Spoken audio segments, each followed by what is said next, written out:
Let's take a look at our public schools. We own these schools. They're called public schools, they're government schools. We pay the salaries, we pay the medical care and the pensions. We pay the dues, ultimately, for the unions. We pay for the classrooms, we pay for the building, we pay for the administrators, and we have no say whatsoever. We're not even sure what's going on in these classrooms, and they won't tell us.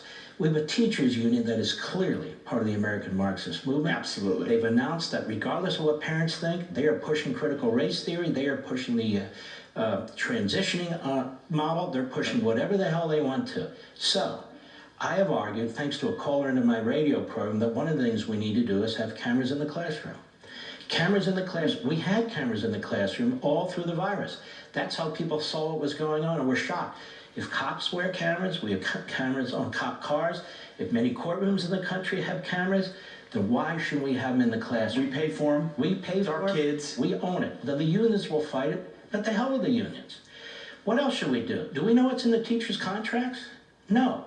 Well, why don't we? We need to FOIA that information. Do we know how teachers are hired? No. Well, why don't we? Do we know how teachers get promotions? No. Why don't we? Do we know how textbooks are chosen and put in our classroom? How seminars take place? What kind of training our teachers get? I'm saying it's time for us to put them on their heels, use the Freedom of Information Act, use these legal groups across the country or a local litigator.